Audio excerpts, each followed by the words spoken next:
Bears. Are you scared yet?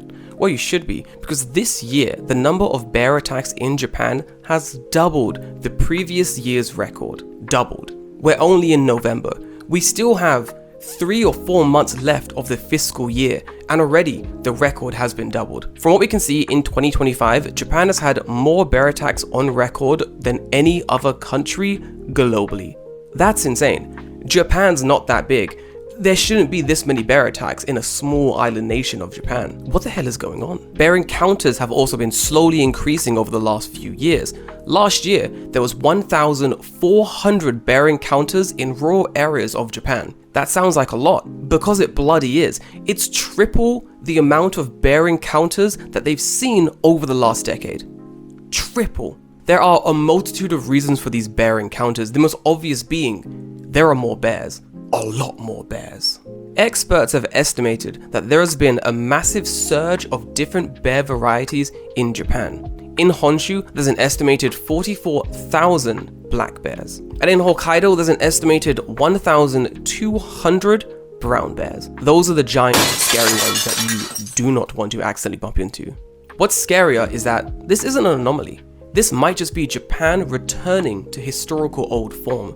Over the last 100 years or so, Japan had done certain things to keep the bear population in check and to also create natural barriers to stop bears and humans interacting.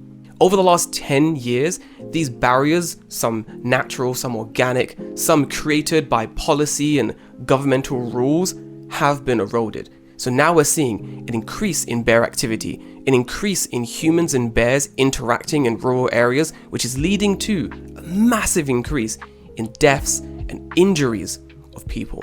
And I've said rural areas a few times, but where exactly in Japan is this taking place? I didn't know there were bears in these woods. It's happening up north, which does make sense. That's kind of where most of the bears are located. So if you are coming to Japan and you're planning to travel up north, make sure you're staying safe. But where north? Where exactly north are the majority of these incidents taking place? Well, NHK reported that a lot of these attacks are coming from Iwate, Nagano, Hokkaido, Miyagi, and of course, Akita. As of recording this video, the amount of people that have been killed or injured by bears, it's astonishing. It's way too many. 5 people have been killed by bear attacks in Iwate, 2 people have been killed in Hokkaido, 1 each in Nagano and Akita, and 4 in Miyagi. That is 13 people killed by bear attack. And we're currently not discussing how many people were injured by bears. We're only talking the amount of people who have lost their lives to bear attacks over the last few months. 13 people. It's an astonishing amount of people to be killed by bears. The people in these regions are of course bloody terrified. Like, they don't want to leave their homes. They're afraid of going anywhere near abandoned buildings or open fields, climbing mountains, even little things like taking walks through areas that they would normally otherwise feel no fear walking through. They are now terrified to even step foot in those areas because a bear was sighted in the area or a bear attacked someone in the area. And it's understandable. Bears are terrifying. They're strong, they're fast, they can climb trees, they can swim. If a bear decides you're its target, there's kind of nothing you can do. Unless we deal with the problems that are causing these bears to attack civilians, it's going to keep happening. We're going to end up returning to Japan of old. By which I mean lots of bear attacks, and very little barrier between the raw power of nature and the squishy civilians that live in the villages near this terrifying nature. So the question remains, why is this happening? Why are bears suddenly attacking people? Why?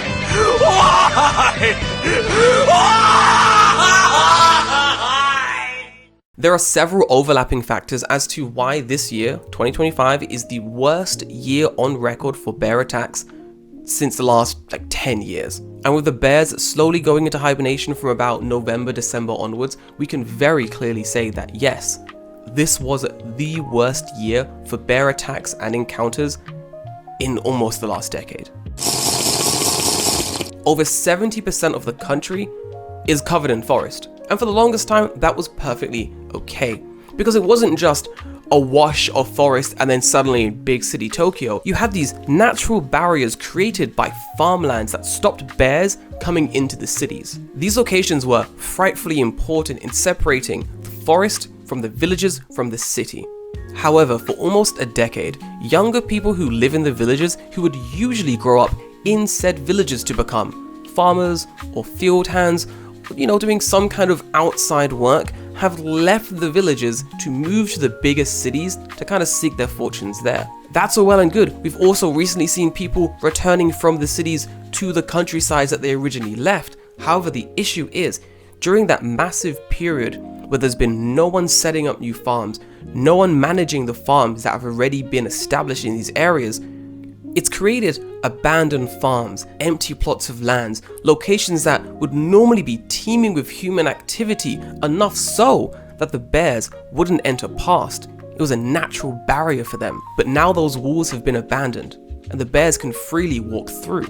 These overgrown fields and farmlands have created the perfect conditions for bears. Overgrown bushes create the perfect places for bears to hide. Overgrown fruit trees from orchards that were abandoned are the perfect sustenance for bears. If anything, these abandoned farmlands are the perfect places for bears to live, have their cubs, eat and hibernate. And that's all well and good until the food in these farms starts running out and the bears creep closer to the city. The closer they creep, the more humans they end up interacting with. The Ministry of the Environment blamed this year's surge of attacks on a poor acorn harvest. The very same poor acorn harvest is said to have caused the exact same surge of attacks that happened in 2023. Let us be clear, bears don't only eat acorns. I know, a shocker. They eat deers, fruits, berries, boar. They basically eat anything they can get their grubby little hands on. However, acorn nuts are a massive part of their diet before they go into hibernation. It's a dense source of calories for the bears, so they gorge themselves on these acorns before they go into deep hibernation. With the loss of these acorns, they are heading closer and closer into the city, searching for other sources of dense, calorie-rich foods. Although the rising temperatures thanks to global warming is leading to a more bountiful acorn harvest every year, however, in the acorn's normal crop cycle, they go through years of having a bountiful harvest to years of having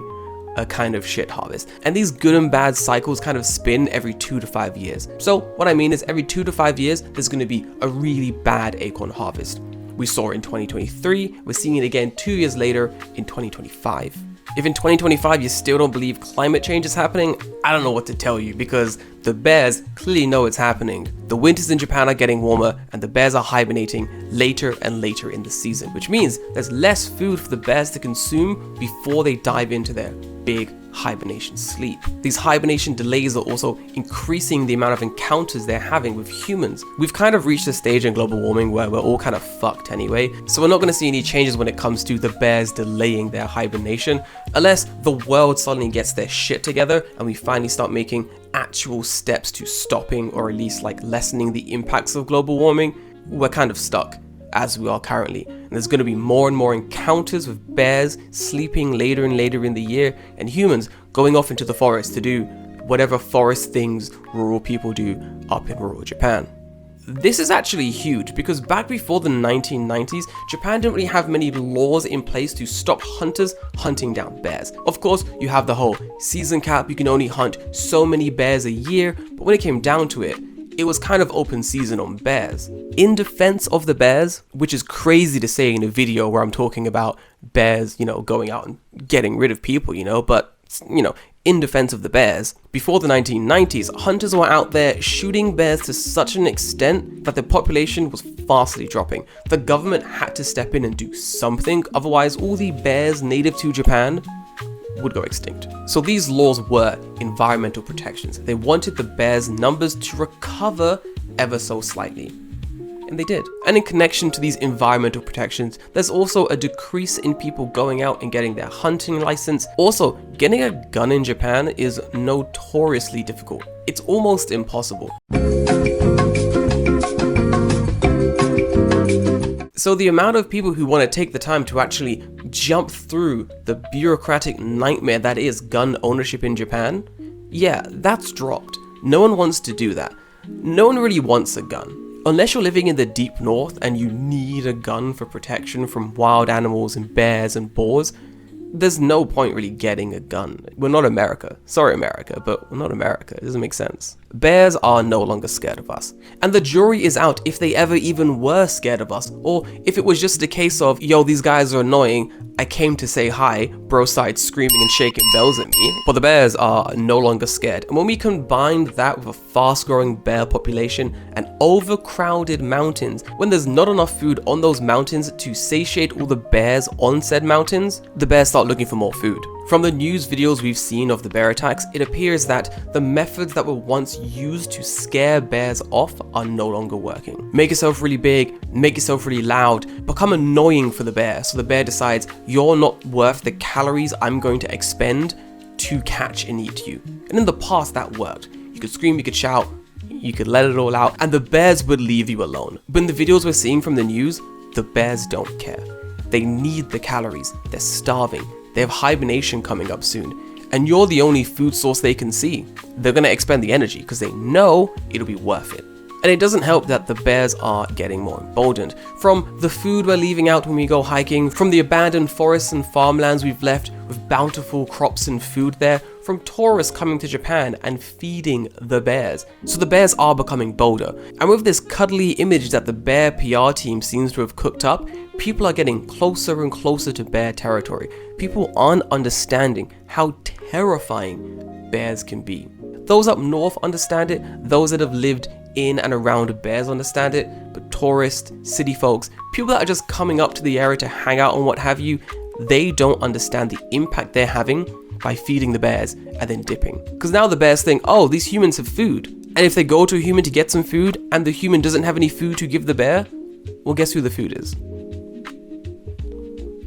It's us. We're the food.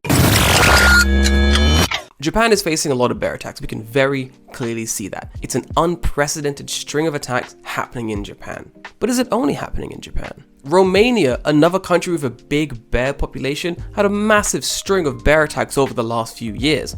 China, Russia, these are other countries with huge bear populations, and we're seeing very similar things there as well. There is a small increase in bear attacks happening in the area. The problem is, countries like Russia and China, well, they're big. The deep countryside of these areas where the majority of bear attacks will be happening, we're not going to get those reports. Did an attack happen? Who knows? Is the central government of these countries slowly recording the records of all these attacks? No, probably not. So it's very possible that in other countries where bear attacks aren't being monitored as well as they are in Japan, we could be seeing the exact same uptick in attacks. So I doubt this is a Japan problem. This is probably a global problem that over the next few years, we're going to hear more and more reports coming out from other countries with large bear populations that the bears are up in arms. Japan's got pretty robust records, right? Well, not really. And while it's very easy to cherry pick and sensationalize a story for clicks and views of articles and videos, when it comes down to it, yeah, it's a scary story, but it might just be, once again, a return to old. Information on bear-related fatalities, injuries, attacks are all gathered up by the Environmental Ministry. And while the record is robust, it's not as robust as one would need. The records only go back to 2008. And yes, these records contain every single attack from every type of bear going back to 2008. But it's only going back till 2008. Hokkaido, for example, where the brown bear reigns supreme, has records going all the way back to 1962. The issue is, the Hokkaido records, those are brown bears only. So it's great for knowing how many attacks are happening in Hokkaido with brown bears, but what about the rest of Japan? What about other bears in Hokkaido? We have no idea. There's no records for it, or at least no robust records that go back to the 1900s onwards. But this is a very robust record when compared to other countries. The United States of America, for example, doesn't have a single centralized record for bear attacks happening in the nation. All the information coming from America has been crowdsourced from news reports from various areas. There's no centralized record. Since 2008, the number of fatal bear attacks in Japan can be smoothed out to about 3 a year. It may not seem like a lot, but remember, Japan's pretty small. When compared to a bigger country like America, they only average out to about 1.5 to 2 fatal bear attacks a year. It doesn't make sense. There are way too many bears in Japan.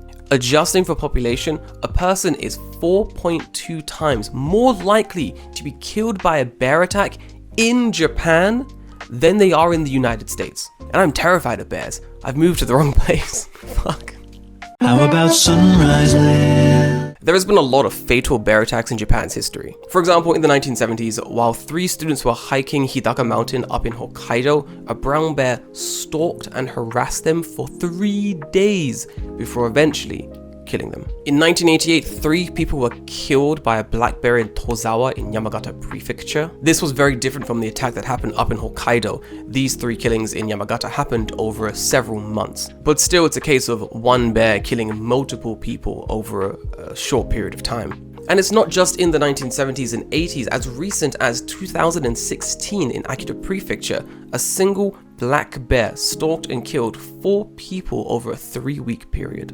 The total number of bears in Japan is said to explain the high volume of violent attacks that happens every few years. As I previously mentioned, Japan has 1,300 brown bears living up in Hokkaido, but officials estimate this number could be a little bit off. They think there may be as many as 20,000 brown bears up in Hokkaido. North America, for example, has 55,000 brown bears. And yeah, we know, simple maths, 55 is a bigger number than 20,000, but that's the entirety of North America compared with just Hokkaido. And yeah, Hokkaido's big, but 20,000 bears? Where are we putting all these bears? What's going on up there? In 1966, the Hokkaido government decided, yeah, there are too many bears here, we have to get rid of some, and introduced a big bear culling policy. This was an annual event. It was the annual culling season that happened every spring in Hokkaido. This policy lasted until the 1990s, when it was found that this culling program was a little bit too successful and they might get into a situation where they've killed off the majority of bears in Hokkaido. Although the number of deaths by bear dropped significantly during this period. The yearly culling has been stopped, but it doesn't mean killing bears is illegal. It's now just become a targeted approach. The bears that are killed are nuisances, clearly dangerous, or ones that creep way too close into human territories and are clearly there to rustle the jimmies of those living there. Since the 1990s, when this policy ended, the brown bear population in Hokkaido has more than doubled. And with the increase in the bear population, we're also very clearly seeing the increase in people being killed by bears. So we've got to ask the question, what is the government doing?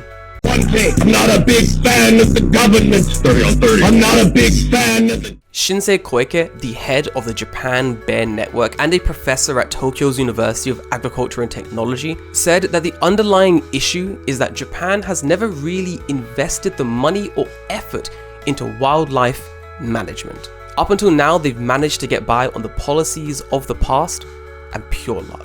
The government has responded by loosening the restrictions in areas that are getting the most bear to human interactions, meaning hunters are now able to go out and eliminate those bears who are being a nuisance. They're also stepping up local patrols and even sending out the SDF, Japan's self-defense force, for regions that are being impacted the hardest by these bear attacks. This issue didn't just suddenly arrive in 2025. As I said before, in 2023, we were seeing similar bear attacks because of a bad acorn harvest. And the Japanese government then lowered restrictions, created new policies to try to cull some of this bear activity.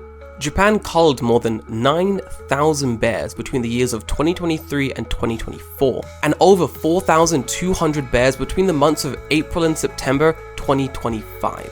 Akita alone, for example, has culled almost 1,000 bears this year alone. So the government is taking steps to prevent the amount of interactions wild bears are having with people.